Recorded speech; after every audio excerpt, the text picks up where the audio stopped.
পঙ্কজ,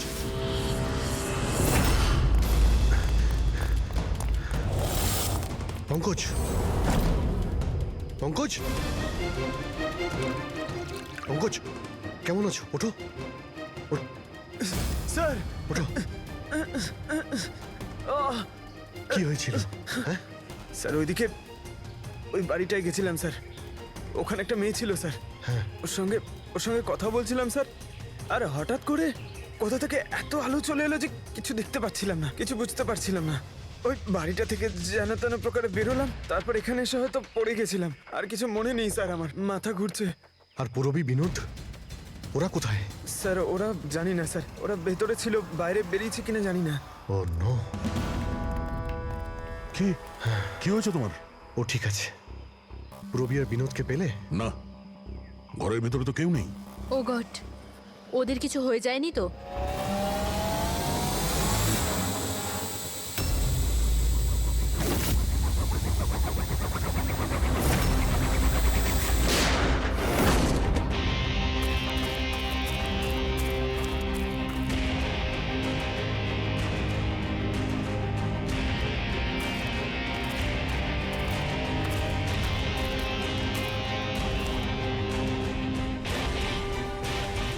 ব্যাপারটা তো খুব জটিল হয়ে যাচ্ছে।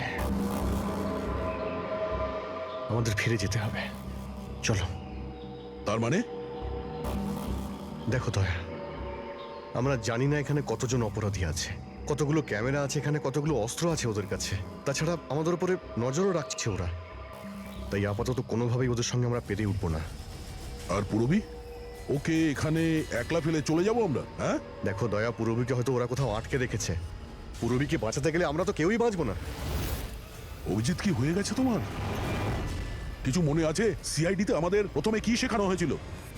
এটাই কি সবার আগে নিজের বন্ধুকে পেছনে ফেলে এসো না, যদি বেঁচে থাকে কিংবা মরে যায়। আরে দয়া, সবকিছু রুল বুক অনুযায়ী করা যায় না।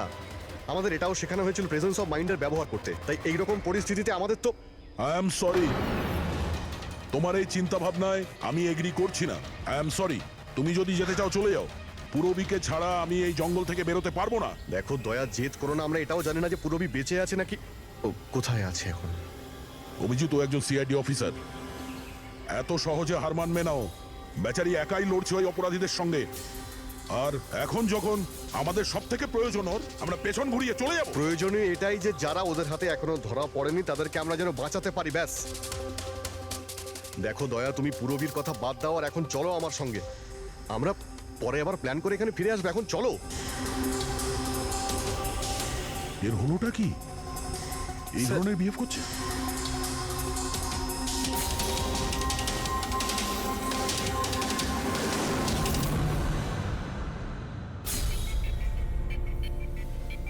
সিআইডির ইতিহাসে এই প্রথমবার হলো বোধহয় যে সিআইডি কারো কাছ থেকে ভয় পেয়ে চুপচাপ পালিয়ে গেল। হ্যাঁ ডক্টর, পৌঁছে গেছেন আপনি? হ্যাঁ, ওই জাংশনেই থাকুন, আমরা আসছি ওখানে। আরে সালুঙ্কি স্যার, আপনি এখানে? আমি এখানে। আসুন স্যার। আরে আরে তোমার কি মনে হয়েছিল আমাদের অফিসার পুরবীকে জঙ্গলে রেখে আমরা এখান থেকে চলে যাবো? হ্যাঁ, তাহলে আপনারা দয়া স্যারের ঝগড়া? মিথ্যে ছিল। যখন অভিজিৎ ওখানে ক্যামেরা দেখলো তখন আমাকে ইশারা করেছিল। জানেন এখানে কতগুলো ড্রোন লাগিয়ে রেখেছে আমাদের উপর নজর রাখার জন্য। যে লোকটা ওই ক্যামেরা দিয়ে আমাদের উপর নজর রাখছিল, ওর চোখে ধুলো দেওয়ার প্রয়োজন ছিল, সেই কারণে। ওরা নিশ্চয়ই এখন ভাবছে যে আমরা জঙ্গল থেকে চলে গিয়েছি, তাই রিল্যাক্সও হয়ে যাবে। ওদের উপরে অ্যাটাক করার এটাই ভালো সুযোগ। অভিজিৎ, এই নাও, এটা তুমি চেয়েছিলে। এটা আবার কি ডিভাইস স্যার? এটা হচ্ছে জ্যামার। আশেপাশে এই এরিয়ায় যত ক্যামেরা আছে সব জ্যাম হয়ে যাবে।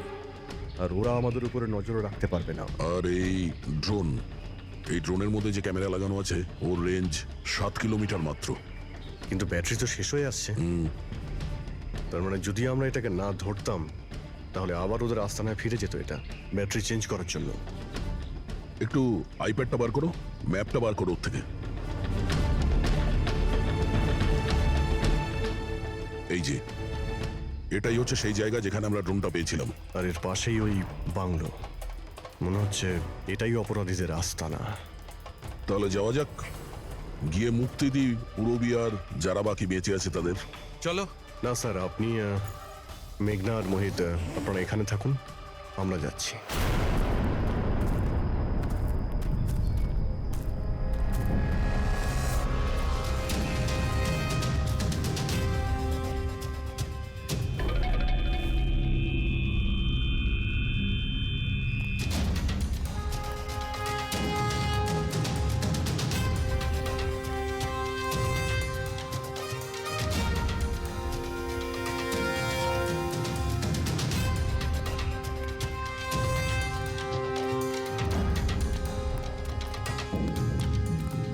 আরে ভাই, সিস্টেমটা বন্ধ হয়ে গেল কি করে?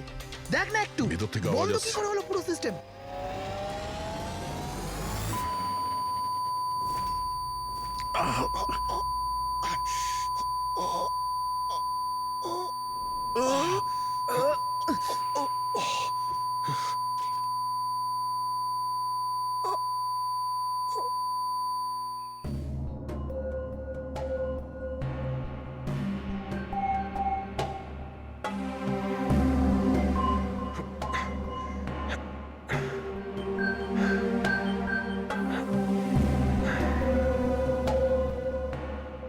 পঙ্কজ,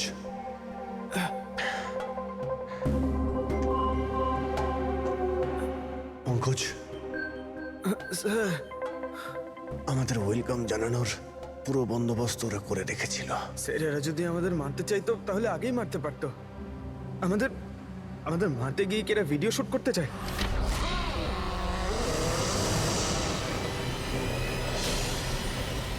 এই স্যার, দাঁড়াও। স্যার,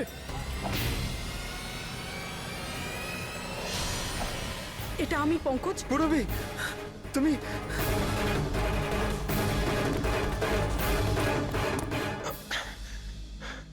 তুমি ঠিক আছো? হ্যাঁ স্যার। ওরা কোথায় আছে? স্যার ওদিকে।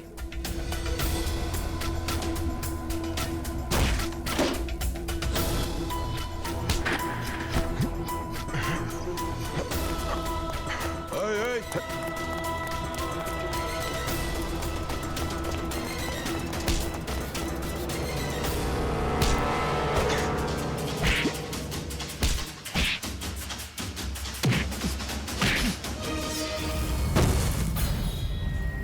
স্যার চল চল।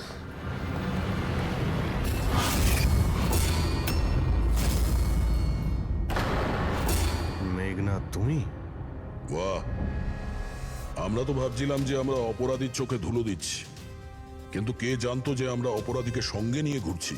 আপনারা এখানে কি করে? কে ছাড়িয়েছে আপনাদের? সিআইডি কে আটকে রাখা এত সহজ নয়। সুযোগ বুঝেই আমি ওই জানলাটা ভেঙেছি আর ওখান থেকে বাইরে বেরিয়ে গেছি।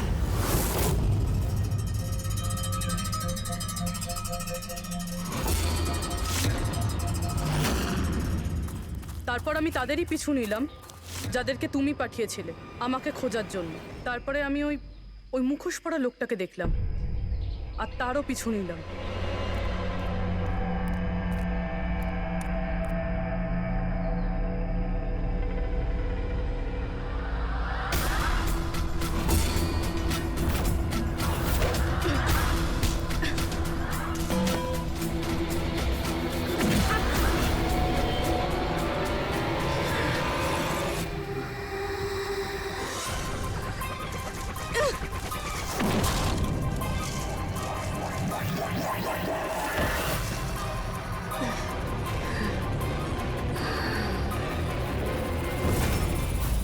কিছুক্ষণ বাদে যখন আমার জ্ঞান এলো তখন আমি দেখলাম যে, কিন্তু আমি বাকি অফিসারদের কাছে পৌঁছানোর আগেই তোমার এই সনিক বুমের আওয়াজে ওনারা সবাই অজ্ঞান হয়ে যান। ওটা তো আমার ভাগ্য ভালো ছিল যে আমি দূরে ছিলাম, তাই ওটার আওয়াজে কোনো প্রভাব পড়েনি। আর তারপরে আমি ভাবলাম যে ওই মুখোশটাকেই আমার অস্ত্র করলে কেমন হয়। যে নিষ্ঠুরতার সঙ্গে তুমি মানুষদের মেরেছো, তুমি তো নারী হওয়ার যোগ্যই না। এখন এটা বলো যে তুমি এগুলো কেন করেছো? এই সব কিছু আমি টাকার জন্য করেছিলাম। যত টাকা আমি এই কাজের জন্য পেয়েছিলাম না, অত টাকা তো আমি আমার জবে 5 বছরেও পাইনি। আর এমনি তো কি যায় আসে, রোজ এত লোক মরে, আরো 2-4 জন মরে গেলে কি হবে? তুমি হয়তো জানো না যে তুমি কতটা অসুস্থ। বাকিরা কোথায় যারা তোমার সঙ্গে ছিল? আমি কারুর কোনো ক্ষতি করিনি স্যার, এতটাও বাজে নই আমি। আর এমনিতেও আমি কোনো খুন নিজের হাতে করিনি। আমাকে তো একজন মহিলা কোটিপতি হওয়ার অফার দিয়েছিল, আর আমি সেটা অ্যাকসেপ্ট করেছি। কোন মহিলা? খুব খুব অদ্ভুত নাম ছিল ওর।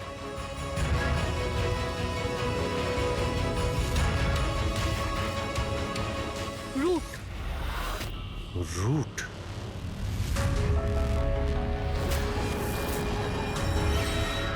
তাহলে রুটই হলো এই সব কিছুর মাস্টারমাইন্ড। এখন ও এগুলো কেন করেছে ওর জবাব তো ওই দেবে।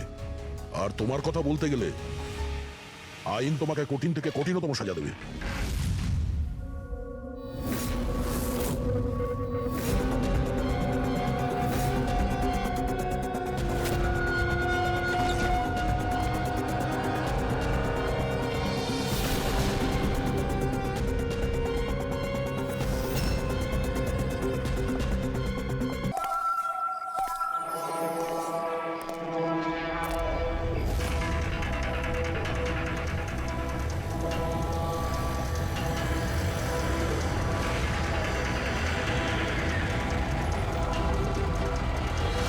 ও ভাই, গাড়িটা আগে নাও।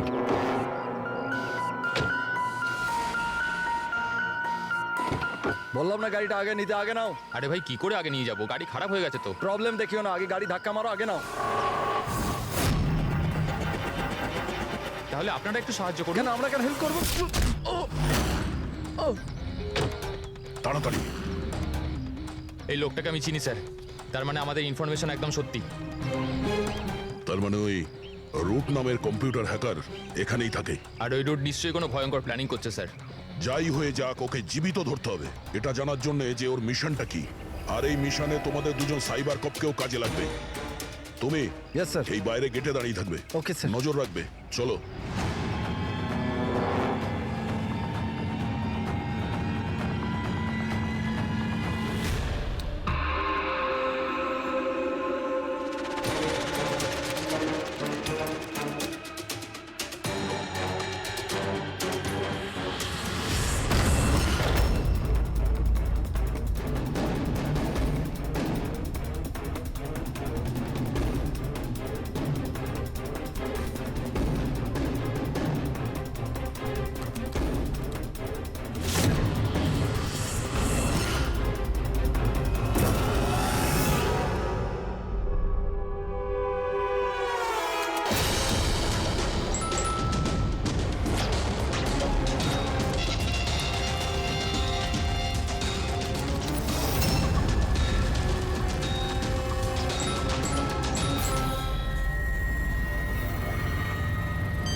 স্যার কেউ নেই।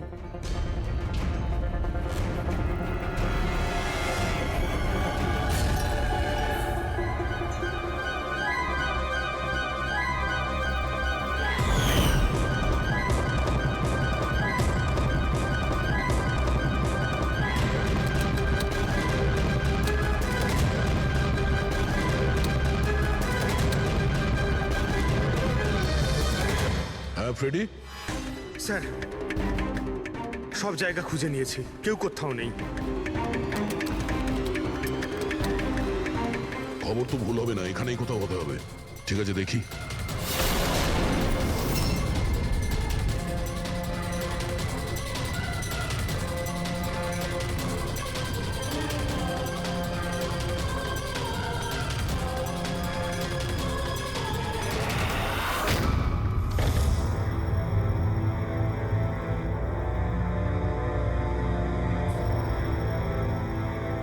এখানে তো কেউ নেই।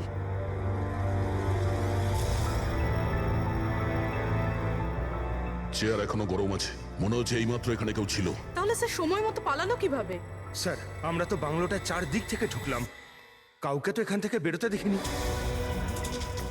স্যার হ্যাঁ, স্যার এই মনিটরটা দেখুন, এটা তো বাড়ির আশেপাশের ফুটেজ। ও আমাদের দেখে পালিয়ে যায়নি তো? হতে পারে, ও খুব একটা দূরে যায়নি। একটু এই জায়গাটাকে ভালো করে চেক করো। আর পুরবি, এই কম্পিউটারটা চেক করো, দেখো কি পাওয়া যায়।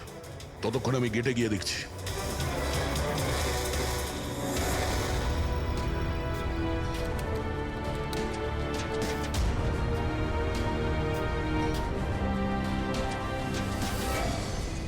Mahesh, Mahesh, yes sir. এই রুট ভেতরে নেই, মনে হচ্ছে পালিয়ে গেছে। তুমি গেটেই ছিলে? স্যার আমি এখানেই দাঁড়িয়েছিলাম, আমি কাউকে পালাতে দেখিনি স্যার। এখান থেকে কেউ যায়নি? না স্যার। মেন গেট থেকে তো কেউ বাইরে যায়নি। বুঝতেই পারছি না এই রুট কোথা দিয়ে চলে গেল। স্যার বাইরে পিছনের দিক দিয়ে একটা গেট আছে, মনে হয় ওখান থেকেই পালিয়েছে। স্যার স্যার ওই কম্পিউটারটা পাসওয়ার্ড প্রোটেক্টেড, ব্যুরো নিয়ে যেতে হবে। স্যার এই রুট নিশ্চয়ই মারাত্মক মিশনটা শেষ করবার চেষ্টা করছে। এই রুটকে যে কোনো ভাবেই খুব তাড়াতাড়ি খুঁজতে হবে। 1 মিনিট। পুরো ঘরে কোথাও কার্পেট নেই, আর এখানে কার্পেট রাখা আছে, তার উপরে এই টুল। একটু সরাও এটাকে। স্যার স্যার এখানে তো একটা গুপ্ত দরজা।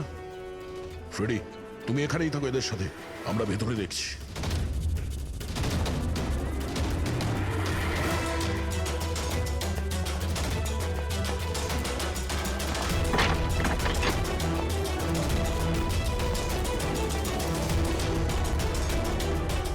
এই, দেখো, তোমার যা বলার আছে তুমি তো এখনই বলে ফেলতে পারো। আমার কিছু বলার নেই, যা কিছু বলার আমার উকিল বলবে। স্যার স্যার আমরা এই রুটের কম্পিউটার সিস্টেম অ্যাক্সেস করে নিয়েছি, আর এনক্রিপশনটাও সফল হয়েছে। জানতে পারলে কিছু? হ্যাঁ স্যার। স্যার এই গত কয়েকদিনে ইন্টারনেটে ভয়ানক কিছু ভিডিও পোস্ট করেছে স্যার। ডার্ক ওয়েবে স্যার।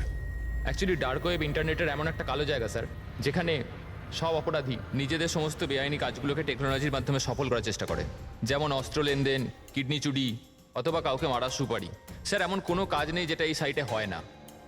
একটা কথা বুঝতে পারছি না, যখন সবাই সবকিছু জানে, সবকিছু এত খোলাখুলি হয়, তাহলে এটা আটকানোর জন্য আমরা চেষ্টা করি না কেন? স্যার এটা এত সোজা নয়। অ্যাকচুয়ালি এই সাইটে ঢোকার জন্য আমরা একটা কম্পিউটার সফটওয়্যার চাই, যেটা বাছা গোছা হাই প্রোফাইল অপরাধীদের কাছেই আছে। যেমন এই রুট। Yes sir. আর স্যার যেমন আমরা জানি যে ডার্ক ওয়েবে আইপি অ্যাড্রেস আর ইউজার আইডি এই দুটোই লুকোনো থাকে। দেখাও তো কোন ভিডিও পোস্ট করেছে এই রুট।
ওরে বাবারে, এ তো কোনো ভূতের সিনেমার ভয়ানক সিন মনে হচ্ছে। এই সিনটা কেন দিতে গেল ডার্ক ওয়েবে? স্যার এটা কোনো সিনেমার সিন নয়, এটা আসলেই হয়েছে।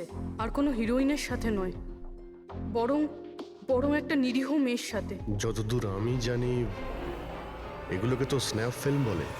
হ্যাঁ স্যার, এই ভিডিওর অনেক বড় ইন্ডাস্ট্রি আছে। এ মেয়েটাকে, আমি জানি না। এর মৃত্যুর জন্য তুমিই দায়ী।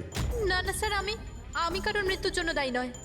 আমাকে শুধু টাকা দেওয়া হয়েছিল এই ভিডিও ডার্ক ওয়েবে দেওয়ার জন্য, আর আমিও দিয়েছি। টাকা কে দিয়েছিল? আমি জানি না দেখো, জানি না বললে চলবে না। একটা মেয়ে খুন হয়েছে। স্যার, আমাকে বিশ্বাস করুন, অনলাইন টাকা ট্রান্সফার করা হয়েছিল আমার অ্যাকাউন্টে। কে করেছিল আমি কিচ্ছু জানি না। যদি না জানো, জানার চেষ্টা করো। তুমি কম্পিউটারটা খুব ভালো করে জানো, তাই না? তাই এটা জানা তোমার পক্ষে অসম্ভব কিছু নয়। খোঁজ নাও। অভিজিৎ, যদি কেউ এই ধরনের ফিল্ম বানিয়ে আপলোড করে তাহলে খুব তাড়াতাড়ি তাদের কাছে পৌঁছতে হবে যারা এই মৃত্যুর খেলা খেলছে। একটা কাজ করা যাক, এই মেয়েটার ছবি সমস্ত পুলিশ স্টেশনে পাঠিয়ে দিই। একবার যদি জানতে পারা যায় মেয়েটা কে, তাহলে ব্যাপারটা ক্লিয়ার হয়ে যাবে।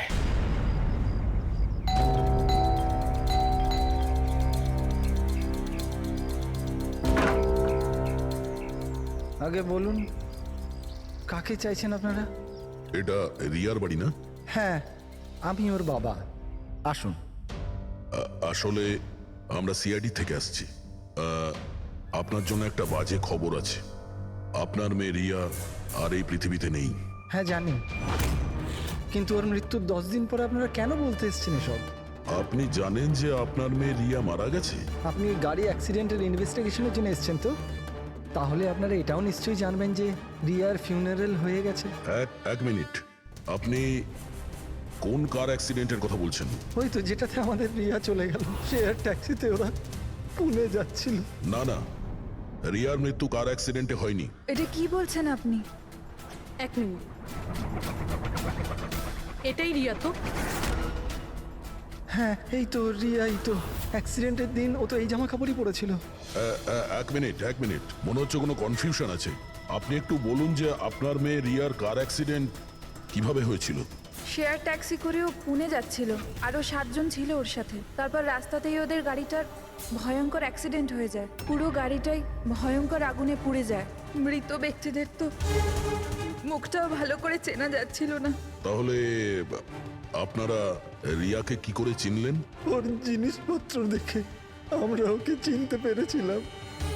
আপনারা এটা বললেন না যে এই ছবি কবেকার?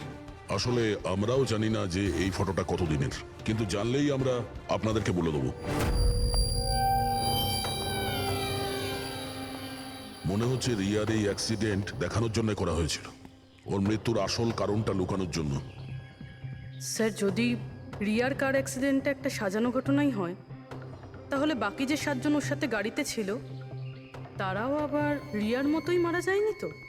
হতে পারে, ওদের ফ্যামিলির সঙ্গে কথা বলতে হবে।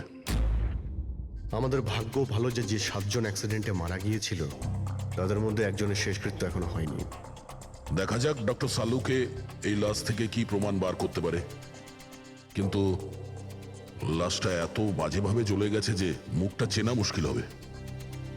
তোমাদের সন্দেহ একদম ঠিক। এ লাশ টনির নয়। মনেই হচ্ছিল স্যার আমাদের, কিন্তু এ কে জানতে পারলেন কিছু? না, এখনো তো জানা যায়নি লাশটা কার, কিন্তু এটা জানা গেছে এই লোকটাকে কি করে মারা হয়েছে। আমি এই বডিটা স্ক্যান করেছি, তখন জানতে পেরেছি যে এর পেটে ছুরির গভীর ক্ষত আছে। ছুরি দিয়ে? হ্যাঁ, ছুরির। আর আমার মনে হচ্ছে যে ওই ছুরির আঘাতেই এর মৃত্যু হয়েছে। মানে একজনকে ছুরি দিয়ে খুন করা হয় আর তাকে টনি বলে এদের মধ্যে ঢুকিয়ে দেওয়া হয়েছে। ওই গ্যাং আসলে কি করতে চাইছে? আর এই লোকটার মৃত্যু 3 সপ্তাহ আগে হয়েছে। ও, এই কার অ্যাক্সিডেন্ট হয়েছে 10 দিন আগে? সেটাই তো। তার মানে কারটা যখন পোড়ানো হয়েছিল তার আগেই এই লোকটার মৃত্যু হয়েছিল। 3 সপ্তাহ ধরেও লাশটাকে রেখে দিয়েছিল যাতে ওই গ্যাং এই ভয়ানক খেলাটা খেলতে পারে। আচ্ছা দয়া, আমরা একটা কাজ করি, যেখানে অ্যাক্সিডেন্ট হয়েছিল আমরা সেখানে যাই আর খোঁজ নিয়ে দেখি এক্স্যাক্টলি কি হয়েছিল ওখানে। আমি তো মজা করে গাড়ি চালাচ্ছিলাম স্যার, আর রেডিওতে গান শুনছিলাম। তখনই হঠাৎ আমি জোরে একটা আওয়াজ শুনলাম। আমি সঙ্গে সঙ্গে আমার গাড়ি থেকে বেরোলাম আর দেখলাম যে আমার সামনের একটা গাড়িতে দাউ দাউ করে আগুন জ্বলছে। আমি বুঝতে পারছিলাম না যে আমি কি করব। আচ্ছা, এই ঘটনাটা কখন হয়েছিল মনে আছে তোমার? স্যার, আমার মনে হয় হয়তো বিকেল 5টার সময়। হ্যাঁ, এটা কি করে হতে পারে? স্যার, এক সেকেন্ড। স্যার, এই টোল ট্যাক্সের ফুটেজটা দেখুন। এখানে তো গাড়ি 3:30টার সময় ক্রস করেছিল, তাহলে এই জায়গাটা ওখান থেকে 20 কিলোমিটার দূরে স্যার। কিন্তু 20 কিলোমিটার রাস্তা অতিক্রম করতে 1.5 ঘন্টা তো লাগার কথা নয়। আর রাস্তাতে কোনো ধাবা বা হোটেলও নেই যেখানে কিছু খাবার জন্য নেমেছিল ওরা। এক্স্যাক্টলি, ঠিক মতো হলে গাড়ি এখানে 4টের সময় পৌঁছে যাওয়ার কথা, কিন্তু এখানে অ্যাক্সিডেন্ট হয়েছে 5টার সময়। তার মানে এই অপরাধ এই 1 ঘন্টার মধ্যেই হয়েছে। মানে গাড়িটাকে ওই সময় কোথাও নিয়ে যাওয়া হয়েছিল আর ওদের সবাইকে নামিয়ে গাড়ির মধ্যে 7টা লাশ রেখে দেওয়া হয়েছিল। আর তারপর গাড়িটা এখানে এনে ব্লাস্ট করিয়ে দেওয়া হয়েছে। এটা একটা প্ল্যান ছিল। স্যার, স্যার আমার মনে হয় ওদেরকে সেখানেই নিয়ে গেছে যেখানে ওই রিয়াকে নিয়ে গেছিল স্নাফ ফিল্ম বানানোর জন্য। জায়গাটা আমাদের খুব তাড়াতাড়ি খুঁজতে হবে। পূরবী SMS পাঠিয়েছে, কোনো গাছের ছবি। হ্যাঁ পূরবী, স্যার, আমি যে গাছটার ছবি পাঠিয়েছি আপনাকে, এটাকে মোরিঙ্গা অ্যালোফেরিয়া বলে স্যার। হ্যাঁ স্যার, ঠিক এইরকম গাছই রিয়ার ফুটেজেও ছিল স্যার। এই দেখুন স্যার, ওই ফুটেজেরই একটা স্ক্রিনশট পাঠাচ্ছি। স্যার, এই গাছটা মহারাষ্ট্রের 2টো জঙ্গলে পাওয়া যায়। এটা তো এক্স্যাক্টলি ওই রকমই গাছ। মহারাষ্ট্রের 2টো জঙ্গলে? কোন কোন জঙ্গলে? স্যার, একটা জঙ্গল যেটা নাসিকের কাছে, আর দ্বিতীয় জঙ্গলটা যেখানে অ্যাক্সিডেন্ট হয়েছে সেখান থেকে 1 ঘন্টার দূরত্বে। আর ওই জঙ্গলটার নাম হলো প্রিফিক্স ফরেস্ট। নিশ্চয়ই এর মৃত্যুর খেলাটা প্রিফেক্ট জঙ্গলেই হয়েছে। তবে প্রিফিক্স ফরেস্ট তো একটা বড় জঙ্গল, ওখানে খোঁজা তো অত সহজ নয়। ফরেস্ট অফিসারদের সাহায্য নিতে হবে।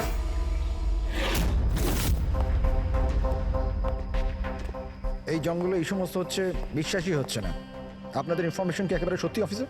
দেখুন, আমরা শিওর না হলে তো এখানে আসতামই না, তাই না? আচ্ছা, আপনি বলুন যে কয়েকদিনের মধ্যে এরকম কোনো ঘটনা আপনারা দেখেছিলেন বা শুনেছিলেন? জঙ্গলের মধ্যে কিছু হয়েছিল? একদম নয়। আর এরকম কিছু হলে আমাদের নিশ্চয়ই চোখে পড়তো সেগুলো। ঠিক আছে, কোনো ব্যাপার না। যাই হোক, নিজেদের নিশ্চিন্ত হওয়ার জন্য আমরা একবার জঙ্গলে যাব। স্যার, এমনিতে স্যার আপনারা কি পুরো জঙ্গলটা দেখতে চাইবেন? কারণ অনেক বড় এই জঙ্গলটা, এতে অনেকটা সময় লাগতে পারে। না না, আমরা পুরো জঙ্গলটা দেখতে চাই না। আমাদের জঙ্গলে সেই জায়গাতে নিয়ে চলুন যেখানে কেউ যাতায়াত করে না, কারণ প্রায় এই ধরনের জায়গাতেই অপরাধীরা অপরাধ করে। Okay officer. বিনোদ, মেঘনা, এনাদেরকে ওই জঙ্গলের ওই অংশগুলো দেখানোর দায়িত্ব তোমাদের, ঠিক আছে? হ্যাঁ sir. Yes sir. Sir, 1 second. Sir, এটা দেখুন, এটা হচ্ছে জঙ্গলের সবচেয়ে ঘন এবং নিস্তব্ধ জায়গা। আমার মনে হয় আমাদের এখান থেকেই শুরু করা দরকার। ঠিক আছে, দেখি।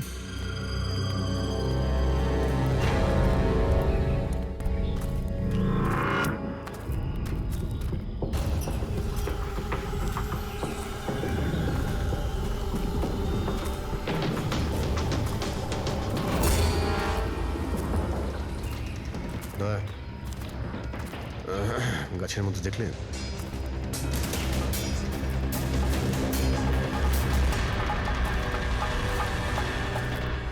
ছোট্ট ক্যামেরা, মানে আমরা সঠিক জায়গাতে এসেছি। এটাই সেই জায়গা যেখানে ওই ফিল্ম বানানো হচ্ছে। ক্যামেরা উপরেও আছে, ওইদিকে প্যান করা আছে।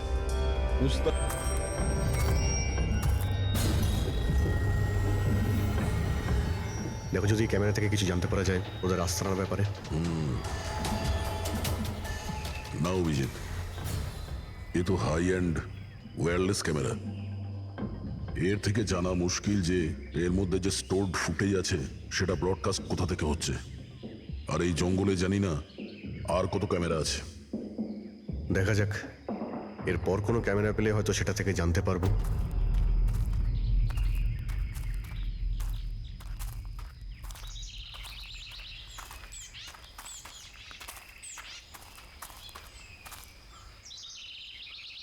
স্যার, স্যার এই চিহ্ন দেখুন।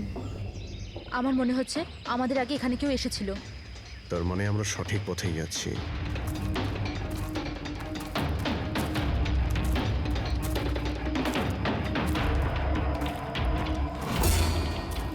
স্যার এই চিহ্নগুলো এখানে অবধি রয়েছে। স্যার এর মানে ওদের আড্ডা এখানেই কোথাও রয়েছে।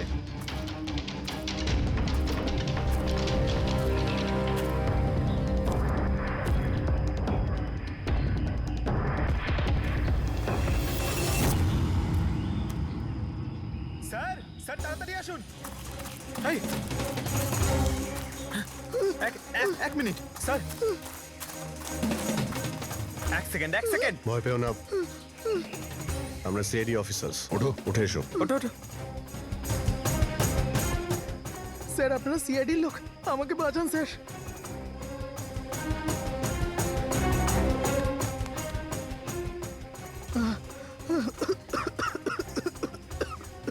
তুমি এখানে এলে কি করে? স্যার আমি জঙ্গল থেকে বেরোনোর রাস্তা পাচ্ছি না। স্যার ওই কুড়িটা এক এক করে সবাইকে মেরে দিয়েছে। তোমরা এখানে এলে কি করে? স্যার আমরা শেয়ার ট্যাক্সিতে উঠে পুনে যাচ্ছিলাম, আর আমাদের গাড়ি হঠাৎ করে পাংচার হয়ে গেল, গাড়ি থেমে গেল। রাস্তাতে আগে থেকে কেউ পেরেকার কাঁচের টুকরো রেখে দিয়েছিল স্যার। তারপর কিছু লোক এলো যাদের মুখোশ দিয়ে ঢাকা ছিল। আমরা কিছু করে ওঠার আগেই ওরা আমাদের ঘুমের ইঞ্জেকশন দিয়ে দিল। আর যখন আমার জ্ঞান এলো তখন আমি এই ঘন জঙ্গলে ছিলাম স্যার। স্যার আমি জানি এই জঙ্গলে খিদে তৃষ্ণা নিয়ে কিভাবে ছিলাম। কখনো কাঠ খেয়েছি তো কখনো গাছের পাতা। যখনই কারোর চিৎকারের আওয়াজ পেতাম বুঝে যেতাম কেউ মারা গেছে। তার মানে এখানে সব জায়গাতেই ক্যামেরা লাগানো আছে। তোমার ভাগ্য ভালো যে তুমি ওদের হাত থেকে বেঁচে গেছো। স্যার এই কারণে ধরতে পারিনি যে ওরা আমার জামার বোতামে একটা ক্যামেরা লাগিয়ে দিয়েছিল, আর আমি ওই বোতামটা ভেঙে ফেলে দিয়েছিলাম। হয়তো সেই কারণেই আমাকে ওরা ধরতে পারেনি। তুমি বলতে পারবে যে বাকি লোকেদের মধ্যে কতজন জীবিত আছে এখন? জানি না স্যার, কিন্তু কাল রাতে যখন আমি গাছে বসেছিলাম তখন কারোর চিৎকারের আওয়াজ পেয়েছিলাম। জানি না ওকে আহত করেছে নাকি প্রাণে মেরে দিয়েছে। কোন দিক থেকে চিৎকারটা শুনতে পেয়েছিলে তোমার মনে আছে কিছু? আমি তো এদিকের কাছে, হয়তো ওদিক থেকে এসেছিল স্যার।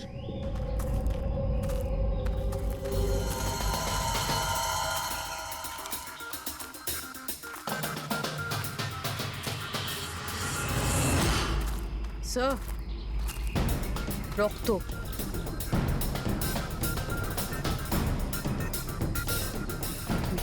স্যার এখানেও আছে। মানে ওদের মধ্যে আহত কেউ এই দিকেই গিয়েছে। স্যার স্যার এই দেখুন, রক্তের কিছু দাগ এদিকে গেছে। এইদিকেও রক্তের চিহ্ন রয়েছে আর এইদিকেও রয়েছে, দুদিকেই রয়েছে। দুদিকেই দেখতে হবে। পঙ্কজ, পূর্বী, তোমরা এই দিকটা যাও, আমরা এই দিকটা দেখছি। বিনোদ, তুমি ওদের সঙ্গে যাও। আর হ্যাঁ, প্রত্যেক আধ ঘন্টা অন্তর আপডেট দেবে। হ্যাঁ, আপনি আসুন।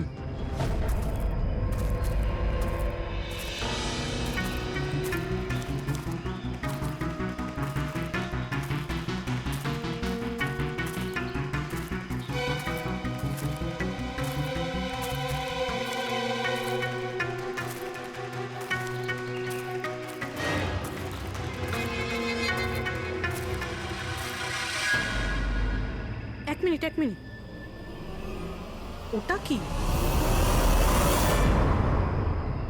এসো।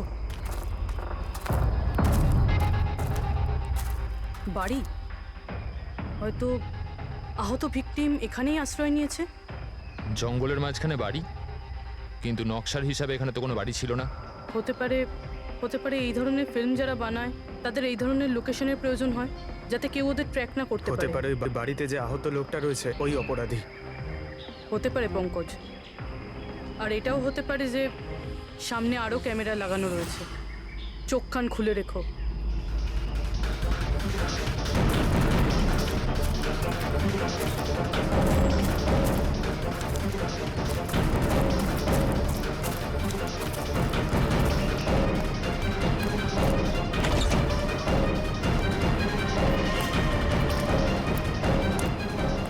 পঙ্কজ, টর্চ।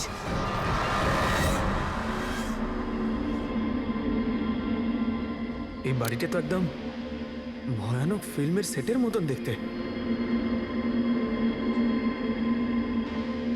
এই দেখো, ওই আহত ভিকটিমকে এখানেই নিয়ে আসা হয়েছে। ওই আওয়াজটা শুনলে? ভিতর থেকে আসছে।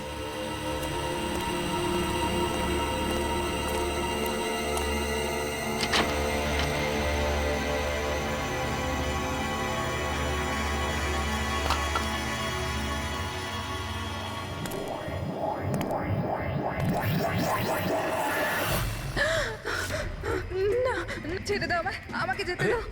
বেরিয়ে এসো। না, আমার কাছে এসো না, আমি কিছু করিনি। দেখো আমরা সিআইডি অফিসার, ভয় পেও না, এসো, কিচ্ছু হবে না তোমার। এসো এসো।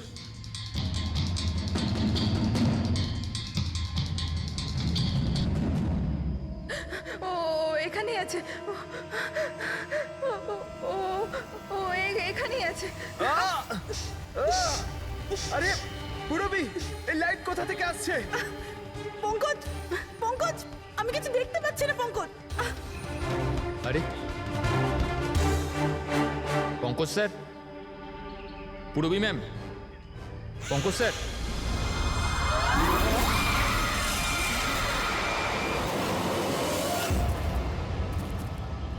স্যার, রক্তের দাগ তো এখানে এসে শেষ হয়ে গেছে। কিন্তু এটা কি করে হতে পারে? আহত যদি কেউ এই পর্যন্ত আসে, তাহলে এখান থেকে হঠাৎ করে অদৃশ্য হয়ে গেল কি করে? হতে পারে ও অপরাধীর হাতে ধরা পড়ে গেছে এখানে এই পয়েন্টে পৌঁছানোর পর। হতে পারে। জানি না মোহিত ছাড়া আর কেউ এখানে বেঁচে আছে কিনা। 1 ঘন্টা হয়ে গেল, পুরবী আর পঙ্কজের এলো না, কোনো ফোন কল এলো না।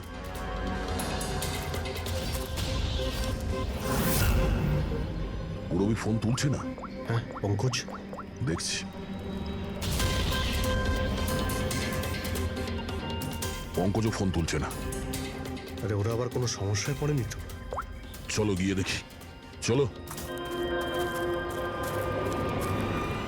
এইদিকে রক্ত আছে মানে এইদিকেই গেছে।